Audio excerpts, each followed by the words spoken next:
If you're struggling to improve your technique despite being out there practicing hard, working on your game, maybe even working with a coach or buying and working from a program from an online coach, then it tells you that there's potentially something that's preventing you from using that technique. And there's normally one of two things going on, and often both.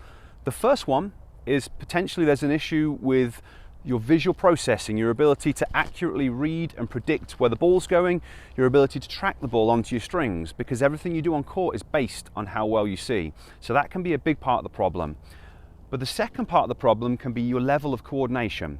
Tennis requires a tremendous amount of coordination, and the techniques that you see taught by coaches on YouTube are the techniques that the best players on the planet use, and those guys and girls have got absolutely insane coordination. The different types of shot, the degrees of freedom, the ability to control your body in different positions while you're on the full run. If you don't have that level of coordination, you're simply not going to be able to use those techniques in the way that you might hope for. So what I want to do in this video is show you a series of basically tennis coordination assessments, and these assessments are for the parts of the brain that create and coordinate movement, so you can start to identify if in fact there are some limitations within your coordination that are holding you back on court. Because the good news is, if you have deficits within your coordination, with the right training, this is stuff that you can improve and massively improve your tennis technique. So I hope you enjoy the video. If you do, give me a thumbs up. And if you enjoy this sort of video and you would like to see more of it, make sure you subscribe to my channel as well. When you go through these assessments in a moment, it's really important that you pay attention to the individual coaching points, because I'm going to be very specific about certain things, and you need to do them in that way to try and standardize the tests to get kind of accurate readings. Now, if I'm giving you a coaching point like you need to keep your elbow in when we're testing pronation and supination, then you have to focus on that. And obviously if you can't do that, then that indicates a problem with coordination. So that's the first thing you need to know. The second thing you need to know is that a lot of people are very fearful about having things wrong with them. And that is the wrong way to look at this. You want to look at yourself very critically, because when high-level tennis players are trying to improve, they're looking for any small thing that they can find to improve their performance. When lower-level players look at things like, yeah, no, I'm good at that. Yeah, no, my coordination's good. Try and be very critical, because if we find something, then it presents an area for improvement. And what you're going to find in a moment is that there probably won't be small deficits. I've done this stuff with a lot of players, and most players have major deficits, even relatively good players. It'd be quite surprising for you. So it's also a good idea for you to record yourself on video. Just like when you're trying to improve your technique, it's a good idea to record yourself on video so you can accurately assess what's going on. It's going to be the same here, because depending how your body awareness is, you might think you're doing a fantastic job, when in fact it's not quite as good as you're hoping for. So record it so you can get accurate feedback about your performance. For the first assessment, we're assessing supination and pronation done quickly. So this movement done quickly. You might have heard of pronation before, because pronation is what allows you to get topspin. Pronation is what you do on your serve to generate maximal power. So this is a really important movement that you need to be able to do accurately and at high speed to use high-level technique in tennis. But what we're really kind of talking about here are the parts of the brain. We're assessing the parts of the brain that create and coordinate movement to see what sort of level they're functioning on. Now, when we do these assessments, we're looking for basically a few things. We're looking for the accuracy and the rhythm and speed of the movements. Just like with tennis strokes, we need accurate, controlled strokes, and we need good rhythm on our shots. So that's how we're going to be analyzing our movements, and there's a very specific reason to that, for that as well. So we're looking for both of those components, and then we're also comparing right side to left side. So we're looking for deficits in accuracy, deficits in rhythm, and then deficits side to side, because even if you're a right-handed player, you should have very similar coordination for this particular exercise on both sides, and that's going to be a really important thing as well. So for the assessment itself, really simple. You're going to hold your hand flat. So I'm going to work on the right hand first. I'm going to be flipping backwards and forwards like this as quick as I can. Now when I do it, notice this hand is flat. I'm not bending my fingers. So this is a key coaching point. You're not allowed to bend your fingers. Now, when I hit my hand, it is going to move a little bit. But what I'm not doing is I'm not doing this with my elbow to assist the movement. So I'm trying to keep the hand flat and the hand relatively still and just create the movement with my right hand. Notice that my right elbow is into my side. I'm not squeezing it hard, but I'm keeping it still because I want to test this movement at the forearm, not get additional help from my shoulder. Okay, so that's kind of the foundations of the assessment. When you do it, a lot of people try and cheat in different ways. So one of the things they do is they bend their fingers and they flip-flop forward, back and forwards, hitting the hand and hitting the fingers. So your target is to hit the center of your hand there. You're not going to touch the fingers at all. You're going to be hitting the center of your hand. So I'm going to be doing this and then this, this and then this. So that's what the assessment is. Rapid pronation and supination.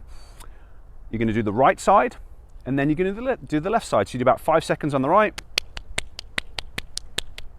Get an idea for that. 5 seconds on the left. Get an idea for what that's like. And then repeat that process 3 times. And then in terms of things going wrong, obviously any of the coaching points, that's an indication. But issues with accuracy, potentially you might do a double tap, or you might hit the side of your hand or something like that, or if you keep hitting your fingers or you hit your wrist, any of those things are an indication of lack of accuracy. And then in terms of rhythm, you might find that you just can't do it very quickly, so you're accurate, but it's slow. This is one of those things where the faster you can do it accurately, the better it is. So we're going to compare both of those things from side to side. And for the second assessment, it's going to be very similar to the first assessment, but instead of the forearms, we're now going to do the shoulders. And at the forearms, it's pronation and supination. At the shoulders, it's internal and external rotation. Now, if you just think about it in terms of tennis, your ability to internally rotate your shoulder is really important for your ability to create topspin.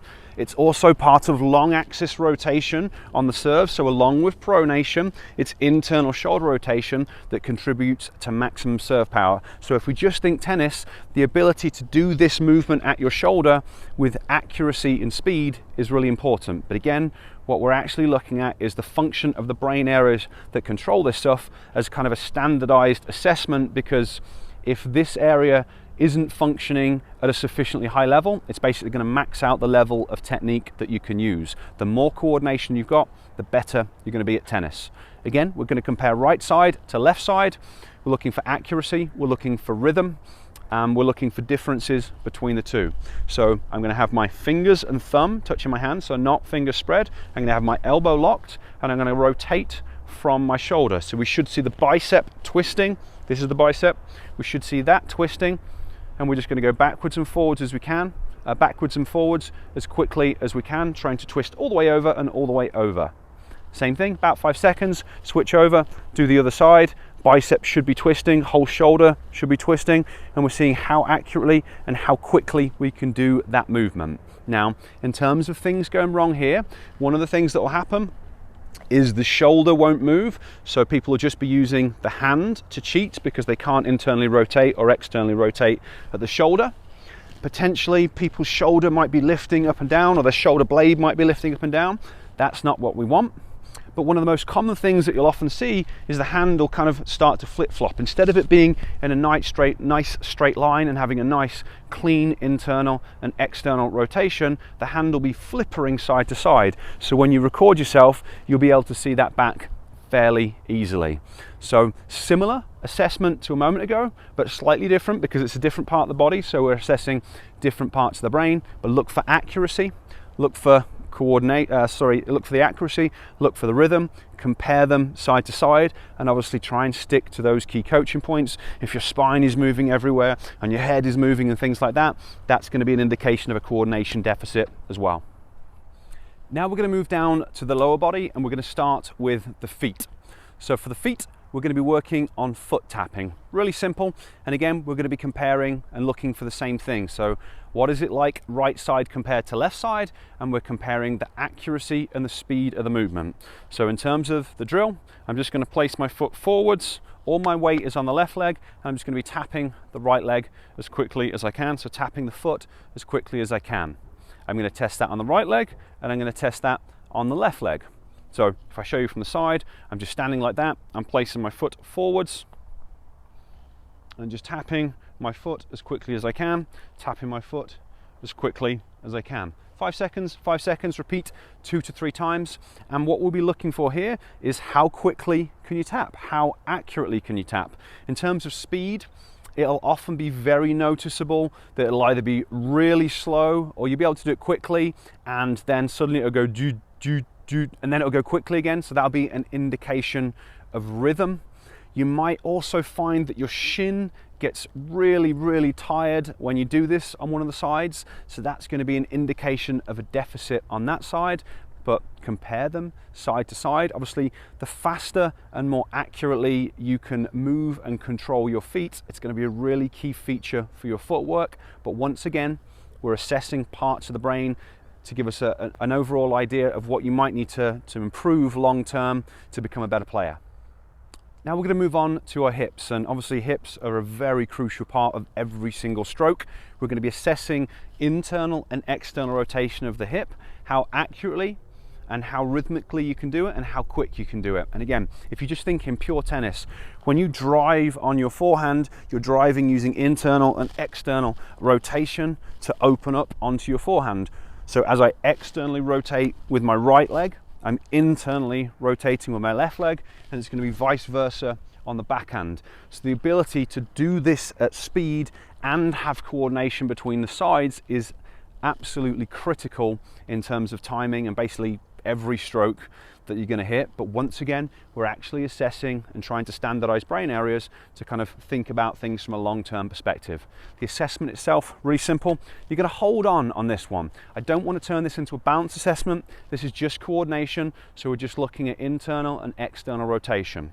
So what you can see, I'm holding on, I'm raising my leg forwards. So if I show you there, I'm just raising my leg forwards about that much. I'm not lifting it all the way up there. I'm just raising it forwards a little bit and rotating from there. Now we're testing rotation of the whole leg at the hip joint. So it shouldn't just be the foot that's moving, it should be the knee that's moving as well. So the whole leg is going to be twisting. The key coaching point on this one is the pelvis is going to be still. So these big bones at the front, these are your pelvic bones. This should be still, and you can even place a hand on there to make sure it's staying still. So what we're looking for is how quickly and accurately can you rotate. So internally and externally rotate. And then we're looking at the same thing on the other side. How quickly and accurately can you internally and externally rotate? My leg is completely straight. As you can see, I've just got my foot kind of in a fairly relaxed position, trying to rotate there and rotate there. And what you'll see with this one is that one of the most common problems is going to be the whole spine is going to start to move. People just can't even internally and externally rotate at the hips. So things will kind of twist like that, or you'll see this sort of thing going on with the spine moving. That's going to be a common problem. You might find that you can't internally and externally rotate and your leg is going to be swinging from side to side. It should be a clean rotation. There shouldn't be any side to side movement. The other thing that you're going to see is kind of double movements where it goes like that. It doesn't cleanly go from one side to the other side. It does a little double movement in somewhere rather than being okay? So that's hip internal rotation. Compare accuracy and rhythm and speed, right side to left side. This is one of the most important ones for your ground strokes and your technique. Okay, so how did you get on with the assessments? Did you find any deficits from side to side, or any areas where there was a deficit in either the accuracy or the rhythm or the speed of the movement? And in the work that I've done with players, I've never worked with anyone where we couldn't find some type of deficit, and I've worked with relatively high level players with this, both adults and juniors. But normally the lower down you go in terms of the levels, the deficits become very, very obvious. and they're normally in multiple different parts of the body. And it's important for you to understand that if you're struggling with your technique and you found coordination deficits, this is a big part of the reason. High-level tennis technique requires high-level coordination. If you don't have the coordination, you will never hit the ball with high-level technique in the way that you want, because that's not how it works. It's simply not possible. And that's why I wanted to show you these assessments, hopefully to save a little bit of frustration, because you might be trying something that you can't do and be getting really frustrated with it. Well, now you know there is a reason why. And the good news is you can do something about it. You can train and improve coordination. Now you can practice these assessments over and over again, and that can sometimes help a little bit. But when it comes to coordination, there's normally other stuff that you might need to do to get things working again, just because of the way all the systems work and stuff gets complicated behind the scenes. The training is simple, but how it works behind the scenes is complicated. But if you would like to explore this, you would like to learn more about improving your coordination and using brain-based training in general to become a better tennis player and improve your technique, that's what I help tennis players with. I've created a masterclass that's going to explain a lot more about it. I'll place a link up there, and I'll place a link down there so you can check that out. And if you sign up for that masterclass, it's also going to explain a little bit about the program and how I work with players, and it's going to explain how you can kind of take the next steps if you would like to potentially work with me, and we can see if things are a good fit. Okay, I hope you have enjoyed this video. If you've got any questions about these assessments, I'd love to hear how you got on with them. Leave me a comment down below, and I'll catch you next time.